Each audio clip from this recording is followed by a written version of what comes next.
Welcome back, folks, to the Via Pinstriping page. This is going to be the final video on the bowling pin clock. We decided through some suggestions of the viewers and some of the subscribers, the colors would be old school kind of red and white colors to keep it the old school vibe. This is a working clock, but it does work intermittently, so keep that in mind. It's just a little gearbox like any other cheap clock. You put a battery in it, it's got little gears. I think it needs to be oiled, in my opinion. But it does tick for now. Sometimes it stops. So on this video, we're going to be just doing the finishing touches. I'm going to be going over some of the vermilion, which is kind of an orange-red color, and just cleaning up some of my previous lines. Now right here I went over with the white to fill in that shape, so now I'm just going to go around the same shape to help it stand on its own again. Sometimes you go to filling in them other colors and you go a little bit past, you start to lose your shape. This way you ensure you end up with a crisp thing that you intended to begin with.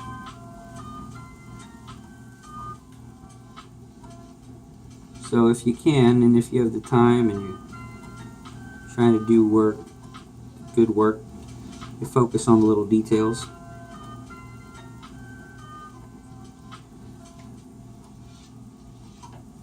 That allow people to enjoy the craftsmanship a little bit more. Now with these big open shapes, sometimes I like to do these horizontal lines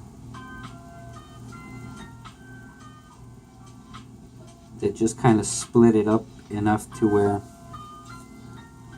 it gives it another little vibe, a cool little vibe.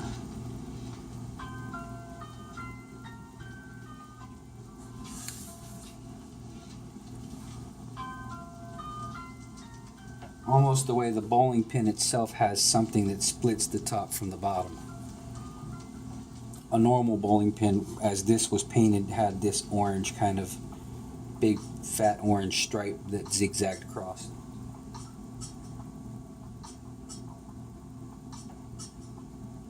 Similar idea is these little horizontal lines that I like to do.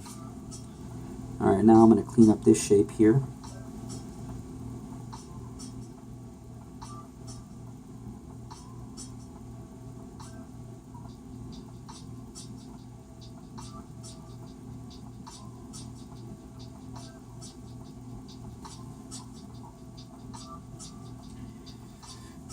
Now on this side, I'm going to start from the bottom up, just so I don't get in the way of the shot, which I normally wouldn't do.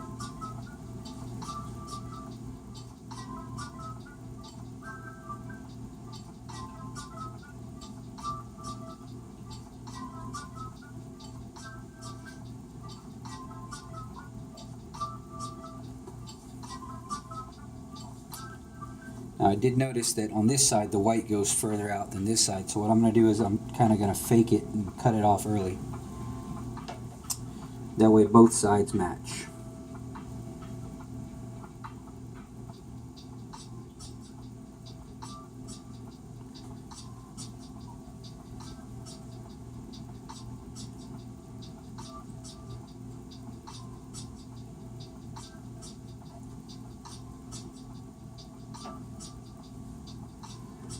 Now we'll give it a little horizontal line as well.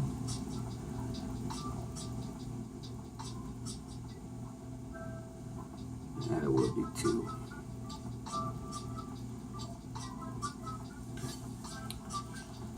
Something like that.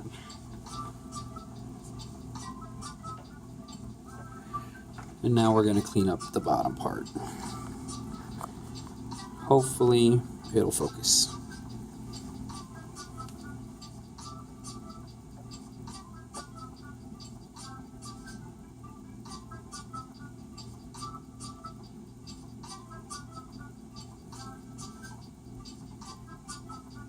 Now when I do these kind of straighter lines with these scroll brushes, I usually want a tackier paint.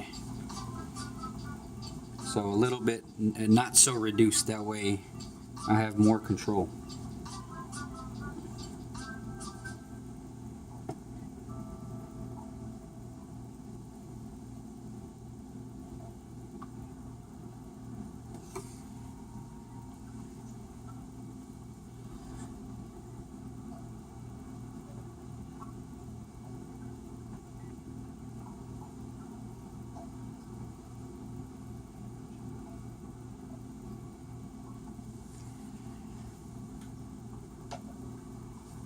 I don't see a whole lot of problem with the top.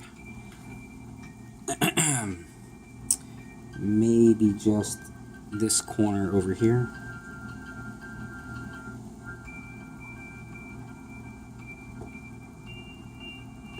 But I'm not going to go all the way across because there's always a chance of messing that up.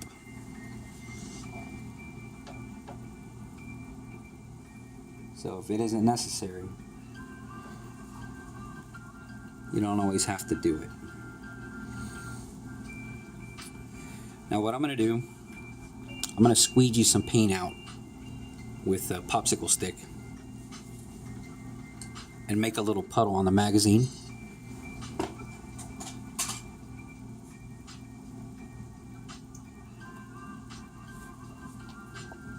I'll show you. Ugh, I got paint on me. Now I'm going to use the back of the brush here, the back of the handle. As you can see, there's been squeegeed out. There's a little puddle right there. And with that puddle, I'm going to use that to make a dot. I took a little bit of paint off, that way the dot's not too big. I'm going to do that right in the middle of this white, hopefully.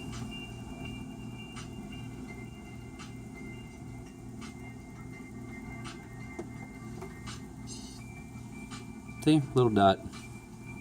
It's actually way smaller than I thought. So I'm going to get a little more paint. We're going to make it bigger. Alright, bigger dot.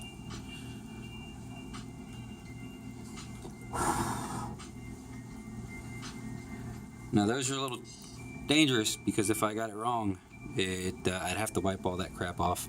Or go over it with white paint and then go over it again and this and that.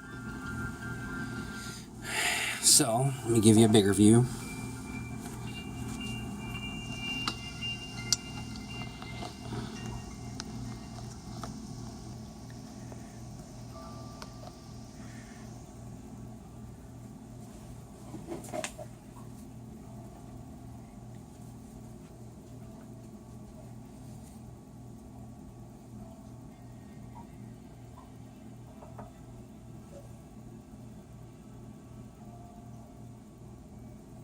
Trying to think if I want to add any more red dots anywhere.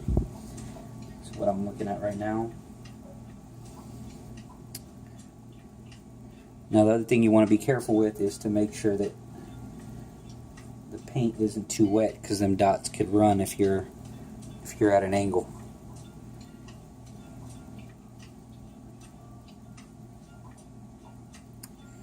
So I think I'm going to add one here on either side of this little gap. There's one there and one there. Now that one, the top one was too high. So I'm going to get a little mineral spirits. I'm going to wipe that one off. Luckily, it's not in the design, so it won't hurt anything for me to redo that. Now, because I'm not real good at spray painting and such, I try to always blow on the mineral spirits, hoping it won't eat away at the background.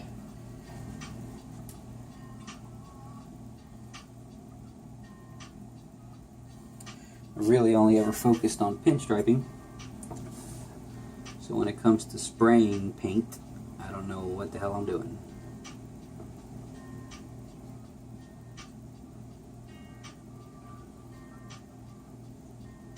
Oop. Yeah, that one got all messed up. Tell you what, it doesn't need dots up there. It's a process, folks. Sometimes that process sucks. I'm just gonna give up on them dots. Look at that, I started eating into the white paint. I should stop while I'm ahead, y'all. Sometimes you just gotta stop while you're ahead.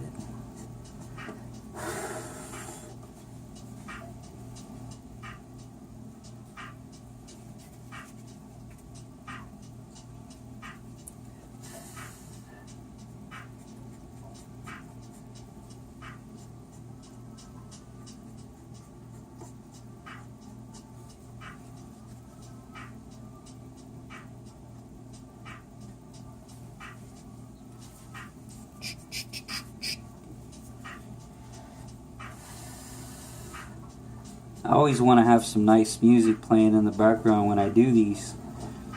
I do have an interest in a lot of different types of music, but unfortunately YouTube will shut your video down if you have some tunes that you had in mind, you know, some your favorite band or whatever.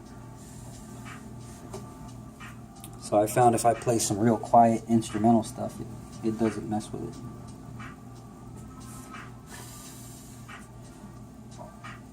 Alright, forget the dots. We don't need them. This is going to be the finished product. I'm going to try to find a spot to put my signature. But that's basically it, y'all. And this is going to be for sale.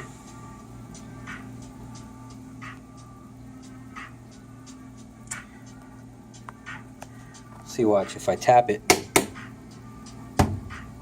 look at that, starts right up. So I'm thinking the wheels need to be greased on the little mechanism.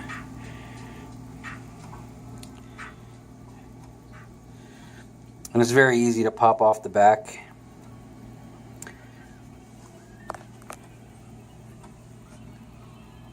Custom wall hanger for anybody that wants it. I think we're gonna say 120 bucks, free shipping anywhere in the US. If you're outside of the US and you want this, just pay for the shipping. We'll say $100, and then you pay for the shipping, whatever that is. And you can show the people how it was made, and it's a fun piece. Especially if you're a bowler that's into pinstriping.